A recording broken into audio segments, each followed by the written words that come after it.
त्या नराधमाला कठोरात कठोर शिक्षा ही 100% झाली पाहिजे, ह्या मताचा आम्ही देखील आहोत. धन्यवाद. जे आरोपी आहेत त्यामुळे त्यांना मृत्यूदंडाची शिक्षा सुनावण्यात आली आहे. 3.5 वर्षाची मुलगी होती, तिच्यावर बलात्कार करत हत्या करण्यात आलेली होती. याबद्दल न्यायालयाला देखील धन्यवाद दिले पाहिजेत. अशा प्रवृत्ती ठेचून काढल्या पाहिजेत, हीच शिवसेना म्हणून आमची भूमिका आहे.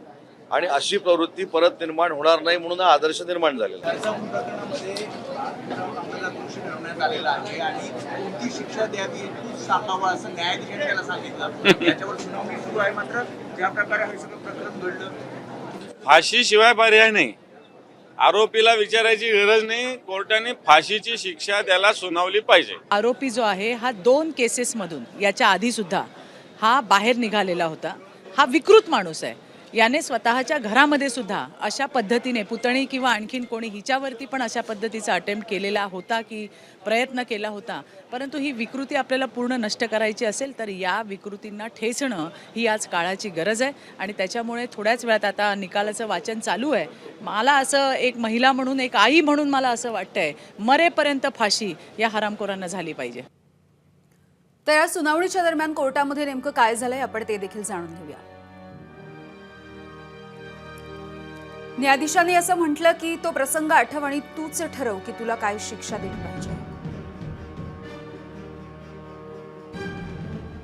यावरती दोषी भीमराव कांबळे असं म्हणालाय की मी त्या दिवशी त्या मुलीला गाठीशेव खाण्यासाठी घेऊन गेलो होतो. त्यावेळेला मी पाय घसरून पडलो आणि त्याच वेळेला त्या मुलीच्या डोक्याला मार लागला. मी तिला शांत करण्याचा प्रयत्न केला पण ती सारखी ओरडत होती. त्यावरती न्यायाधीश त्याला असं म्हणाले की आता तू जे काही सांगतोयस तो इतिहास झालाय, कारण तुझ्यावरचा गुन्हा सिद्ध झालाय. तुला आता कुठली शिक्षा द्यायला हवी. यावरती भीमराव कांबळे यांनी न्यायाधीशांना कुठलंही उत्तर दिलं नाही. सरकारी वकिलांनी यावरती म्हटलंय की आरोपी भीमराव कांबळे याला मृत्यूदंडाची शिक्षा व्हायला हवी. भीमराव कांबळे याला कुठलाही पश्चाताप नाही आणि तो दयेच्या लायकीचाही नाही. ज्या मुलीनं त्याच्यावरती विश्वास ठेवला तिच्यावरती त्यानं 39 मिनिटं घृणास्पद प्रकार केला. वैद्यकीय तपासणीमध्ये भीमराव कांबळे यानं मुलीवरती विविध पद्धतीनं लैंगिक अत्याचार केल्याचं देखील समोर आलंय. त्या लहान मुलीच्या अंगावरती 18 जखमा आहेत. आरोपीनं लैंगिक अत्याचार करताना या जखमा केल्या. आरोपीला फाशीची शिक्षा देण्यात यावी. आरोपीनं फक्त वासनेसाठी हे कृत्य केलेलं आहे. आरोपीला योग्य शिक्षा न झाल्यास सामान्यांचा न्याय व्यवस्थेवरचा विश्वास कमी होण्याची भीती देखील सरकारी वकिलांनी कोर्टाच्या समोर मांडली आहे. आरोपीला जास्तीत जास्त शिक्षा द्यावी जेणेकरून कुठलाही गुन्हा करताना गुन्हेगार 4 वेळा विचार करेल. आरोपीला वाचवण्यासाठी त्याचं कुटुंब देखील पुढे आलेलं नाही. सरकारी वकिलांनी ही माहिती कोर्टाला दिली आहे. कारण आरोपीच्या कुटुंबानं 2 वेळा आरोपीला सुधारण्याची संधी दिली होती आणि तरीही तो सुधारला नाही. गुन्हेगाराचं वय बघता त्याचं वय 65 वर्ष इतकं आहे. त्यामुळे तो सुधारू शकत नाही. त्याच्या देहबोलीवरून आजतागायत कोणताही पश्चाताप त्याला झाला असं आढळून येत नाही. पुन्हा एकदा या सगळ्या घटनेविषयीची आणि पुढचा जो निकाल हाती येणार आहे 29 जूनला या सगळ्याची माहिती जाणून घेऊयात. मिकी घाई आमचे प्रतिनिधी आपल्याला अपडेट्स देतील. मिकीकडे आपण जाणार आहोत. मात्र सुरुवातीला जाऊयात, नीलम गोरे बोलताय.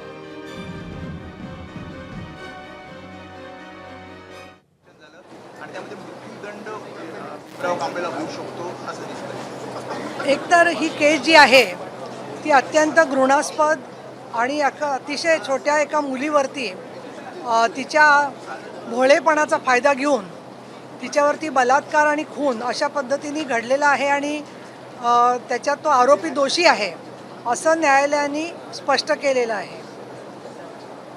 सगळे साक्षी पुरावे अगदी थोड्या दिवसांमध्ये म्हणजे 20 ते 25 दिवसामध्ये कोर्टाच्या समोर चालले आणि 29 तारखेला त्याचा अंतिम निकाल लागणार आहे. न्यायालय सुप्रीम असतं, ज्ञानी असतं. कायद्यामधून कशा पद्धतीने पुरावे समोर आलेले आहेत हे कायदा ठरवून मग न्यायाधीश सन्माननीय महोदय हे त्यातली शिक्षा देत असतात. परंतु मी ते नम्रपणाने सांगू इच्छिते की याच्या पूर्वीच्या घटनांच्यामध्ये मग कोपर्डीची घटना असेल किंवा अन्य ठिकाणी नव्या मुंबईमध्ये झालेल्या बलात्काराच्या घटना असतील, ज्या वेळेला बलात्कार आणि खून दोन्ही झालेला असतो त्याच्यामध्ये फाशीची शिक्षा ही दिलीच जाते. असा आत्तापर्यंत 2014 नंतर जो बलात्कार विरोधी कायद्यात बदल झालेला आहे, त्याचबरोबर BNSच्या नुसार देखील हे स्पष्ट होतं. दुसरा महत्त्वाचा मुद्दा असा आहे, माझी माननीय न्यायालयाला विनंती आहे आणि याच न्यायालयाला नसेल इतरसुद्धा न्यायालयांना, की वृद्ध लोकांनी मुलींची छेडछाड काढायची घटना स्वारगेटपाशी पुण्यात 8-10 दिवसापूर्वीच झाली होती. कल्याणमध्ये 2 घटना वृद्धांनी मुलींना बलात्कार केल्याच्या घटना झालेल्या आहेत. कालच जी कल्याणला घटना घडली तर टोमॅटो खायला देतो असं सांगून त्या मुलीवरती अत्याचार केलेला आहे. तर त्याच्यामुळे तो आरोपी वृद्ध आहे म्हणून त्याच्याबद्दल कुठलंही कनवाळू धोरण न ठेवता त्यांनी एका अट्टल गुन्हेगार तो आहे हे लक्षात घेऊन असे गुन्हे परत परत होऊ नये चिमुरड्या मुलींवरती, या दृष्टिकोनातून न्यायालयाने तिथले साक्षी पुराव्यांचा विचार करून फाशीची शिक्षा द्यावी अशीच भावना माझ्या मनामध्ये आहे आणि आमची ती अपेक्षा आहे. आणि कुटुंब कोणीही त्याच्या सोबत आलेलं नाही. ज्या प्रकारे त्याला पण विचारलं न्यायाधीशाने, तो सुद्धा निरुत्तर होता, काहीही बोलत नाही. ते मुळामध्ये त्याच्या कुटुंबाने त्याला बेदखल केलेलं होतं. तो कुटुंबाबरोबर राहतच नव्हता. आणि दुसरं असं आहे की कुणाला असं वाटेल, नातेवाईक फार थोडे असतील की ते निर्लज्जासारखे येऊन म्हणतील की हा बलात्कार करणारा आरोपी आमचा निर्दोष आहे, आणि म्हणून मला असं वाटतं की कुटुंब आलं नाही काय हरकत नाही, पण त्याचे नातेवाईक इतर बलात्कार करणाऱ्यांच्या रूपामध्ये भरपूर समाजामध्ये फिरतायत आणि अशा शक्तींमुळेच अनेक वेळेला आरोपी पुराव्यांच्या अभावी सुटतात. आणि म्हणून अगदी कुठलाही हा माणूस असा अंदाज नसतो आणि तो छोट्या मुलीवर झडप घालतो. अशा ज्या घटना घडत आहेत तर मला तर वाटतं सरकारने या मुलींच्या संदर्भात जे कायदे केलेत, कमिट्या केलेल्या आहेत, पण ठिकठिकाणच्या पोलीस स्टेशननी अशा प्रकारची हिस्ट्री असणाऱ्या लोकांची ऑफेंडर्स लिस्ट ठेवून ती देखील लोकांना जर का आसपासची कुठे तपासणी करून घ्यायची असेल तर ती उपलब्ध करून दिली पाहिजे की या माणसाची किंवा अशा लोकांची काय काय प्रकारचे लोक गुन्हे करून संभावितपणे वावरत आहेत, त्याची देखील प्रतिबंधात्मक कारवाई झाली पाहिजे. संभाजीनगरमध्ये एका चाइल्ड केअरमध्ये तर या आरोपीला फाशीची शिक्षा देण्याची मागणी सगळ्याच राजकीय नेत्यांकडून एकमुखाने होते. मिकी घई आमचे प्रतिनिधी अपडेट्स देतात आपल्याला. मिकी,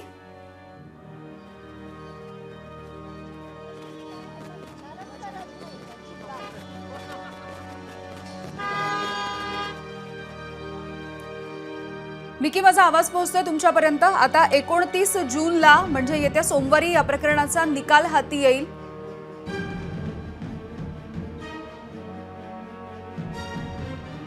नसरापूरमधल्या प्रकरणातल्या आरोपीला फाशीच्या शिक्षेचे संकेत सध्या मिळत आहेत.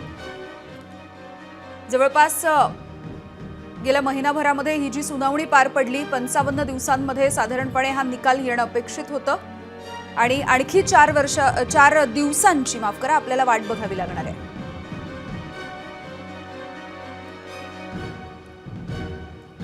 एकूण हा घटनाक्रम नेमका काय होता या प्रकरणाचा तो आपण जाणून घेतोय. 1 मे 2026 ची ही घटना आहे. 3.5 वर्षाच्या मुलीची अत्याचार करून हत्या करण्यात आली. 2 मे 2026 रोजी CCTV फुटेज जे आपण बाजूलाच बघतोय ते तपासण्यात आलं आणि भीमराव कांबळे या आरोपीला पोलिसांनी अटक केली. आरोपीच्या विरुद्ध अपहरण, लैंगिक अत्याचार आणि या मुलीच्या हत्येचा गुन्हा दाखल करण्यात आला. मे 2026 चा पहिला आठवडा जर आपण बघितला तर शवविच्छेदन आणि न्याय वैद्यकीय तपासणीचे अहवाल प्राप्त झाले होते. मे 2026च्या याच पहिल्या आठवड्यामध्ये घटनास्थळावरचे नमुने, कपडे, इतर जे भौतिक पुरावे लागतात ते जप्त करण्यात आले. 2 मे 2026 रोजी नसरापूर, भोर आणि परिसरामध्ये लोकांमध्ये संताप होता. लोकांनी रास्ता रोको आंदोलनं केली आणि निदर्शनं केली. 3 मे 2026 रोजी पोलिसांनी आरोपीला घटनास्थळी नेऊन तपास केला. 16 मे 2026 फक्त 15 दिवसांमध्ये हा तपास पूर्णत्वाला गेला. 1200 पानांचं आरोपपत्र पोलिसांनी दाखल केलं. 16 मे 2026 15 दिवसामध्ये हा तपास पूर्णत्वासाठी गेला आणि हे 1200 पानांचं आरोपपत्र दाखल करण्यात आलं. पुढे 28 मे 2026 कोर्टामध्ये आरोपीच्या विरोधात आरोप निश्चित करण्यात आले आणि सुनावणीला परवानगी मिळाली. जून 2026 साक्षी पुरावे, फॉरेन्सिक पुरावे आणि उलट तपासणी हे सगळं पूर्ण झालं. 20 जून 2026 दोन्ही बाजूंचे अंतिम युक्तिवाद ऐकण्यात आले. कोर्टानं निकाल राखीव ठेवला.